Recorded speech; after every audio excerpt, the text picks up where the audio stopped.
নমস্কাৰ বন্ধুসকল, আজি মই আপোনালোকলৈ এটা নতুন ভিডিঅ' আপলোড দিম বুলি ভাবিছোঁ। গতিকে ভিডিঅ'টো সম্পূৰ্ণ নতুন হ'ব, যিহেতু মই কাপোৰৰ দোকানৰ ওপৰতে ভিডিঅ' বনাই থকা হয়। গতিকে আজি আপোনালোকে চাব পাৰিব কিহৰ ওপৰত ভিডিঅ' বনাওঁ। খুব বেছি দীঘলীয়া নহয়, ভিডিঅ'টো আপোনাৰ 2-3 মিনিটৰ এটা ভিডিঅ' হ'ব, আপোনালোকে চাব। মই আজি দেখিছে চাগে আপোনালোকে এটা বেলেগ পৰিৱেশৰ মাজত আছোঁ।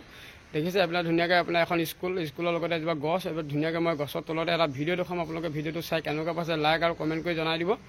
আৰু ভিডিঅ'টো আপোনালোকে শেষলৈকে চাব বুলি আশা ৰাখিলোঁ খুবেই। আৰু যদি ভিডিঅ'টো আপোনালোকে যদি ভাল পায় কমেণ্ট কৰি জনাই দিব। আহক ভিডিঅ'টো আগবঢ়াম। আজি মই আপোনালোকক দেখুৱাম নলী ক্ৰিয়া আৰু অগ্নিশাৰ ধৰ্তি। মানে আপোনাৰ নল ক্ৰিয়া কেনেধৰণে কৰে আৰু অগ্নিশাৰ ধৰ্তি কেনেধৰণে কৰে, আপোনালোকে ভালকৈ চাই থাকিব। ভিডিঅ'টো শেষলৈকে চাই থাকিব। যদি ভিডিঅ'টো চাই ভাল পায় তেতিয়াহ'লে আপোনালোকে যিমান পাৰে শ্বেয়াৰ কৰি দিব আৰু লাইক আৰু কমেণ্ট এটা কৰি জনাই দিব কেনেকুৱা পাইছে। এতিয়া নল ক্ৰিয়া কেনেধৰণেনো কৰে তাকে আপোনালোকক দেখুৱাম, আৰু কি আপোনালোকৰ ফলাফল হয়। ধৰক নল ক্ৰিয়া কৰিলে অগ্নিশাৰ ধৰ্তিৰ ফলত আপোনাৰ কি লাভ হয়, মই সেইটোও আপোনালোকক কৈ দিম। আহক ভিডিঅ'টোলৈ আগবাঢ়োঁ। এতিয়া মই আপোনালোকক প্ৰথম দেখুৱাম নল ক্ৰিয়া। নল ক্ৰিয়াটো কেনেধৰণে কৰে ভালকৈ চাব। এতিয়া প্ৰথম আহিব নল ক্ৰিয়া। আহক ভিডিঅ'টোলৈ। দেখিছে, প্ৰথমতে আপুনি এনেকৈ লাহেকৈ হাউলি ল'ব। হাউলি আপোনাৰ দুইটা হাতে দুইটা আঁঠুত আপোনালোকে এনেকৈ ভেজা এটা দিব। ভেজটো দি আপোনাৰ ভৰিটো খুব বেছি আপোনাৰ 1 ফুট অলপ বেছি আপোনালোকে মেলি ৰাখিব। মেলি ৰাখি আপোনালোকে কিন্তু ব্যায়ামটো খালী পেটে কৰিব, কোনো ধৰণৰ খাদ্য গ্ৰহণ কৰিব নালাগিব, যিহেতু পেট খালী হৈ থাকিব লাগিব। এতিয়া চাই থাকক আপুনি মোৰ পেটটোলৈ মই কেনেধৰণে নল ক্ৰিয়া কৰিম।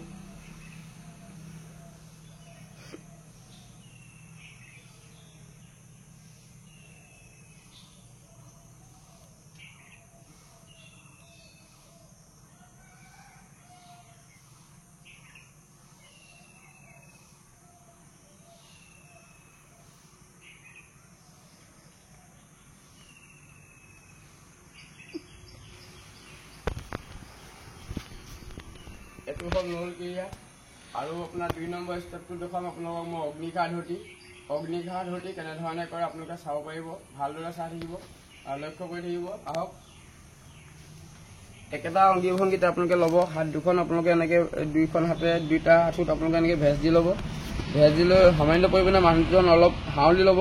হাউলি লৈ আপোনালোকে পেটটো ভিতৰলৈ লৈ যাব। এতিয়া চাই থাকক।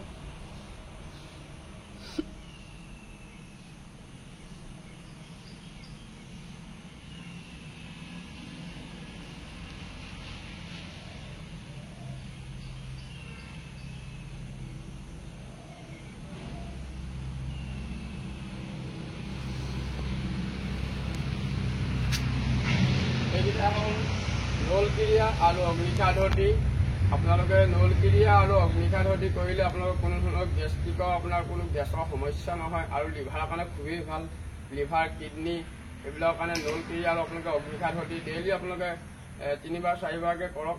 লাগিলে 2 মিনিটেই হওক 3 মিনিটেই হওক, আপোনালোকে ডেইলি 3-4বাৰ দুইটা কৰক। এইটো ধৰ্তি ক্ৰিয়া হয়। আৰু পাৰিলে আপোনালোকে পানী খাই ল'ব। পানী খাই ল'লে যথেষ্ট ভাল হয়, আৰু আপোনালোকৰ কোনো ধৰণৰ গেছৰ সমস্যা নাথাকে। আপোনালোকৰ লিভাৰ, কিডনীৰ কাৰণে বহুত বঢ়িয়া হয়। আৰু আপোনালোকৰ বদ হজম যদি আপোনালোকৰ হয়, হজম শক্তিটো আপোনাক খুব বঢ়ায়। তাকে আজি আপোনালোকলৈ বেছি ভিডিঅ' দীঘলীয়া নকৰোঁ। আৰু সদায় মই এনেকৈ ধৰণে এটাকৈ দেখুৱাম আপোনালোকৰ ভিডিঅ'। ৰাতিপুৱা আপুনি প্ৰতি দেওবাৰে চাবলৈ পাব।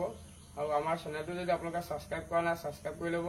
আৰু যদি কোনোবা আগ্ৰহী ব্যায়াম যদি কৰে, কোনোবা লোকে যদি ব্যায়াম কৰে, তেতিয়াহ'লে আমাৰ এই ভিডিঅ'টো চাব সদায়। আৰু মই সদায় ৰেগুলাৰ এটা ভিডিঅ' দেখুৱাম। আজিলৈ ইমানতে, নমস্কাৰ।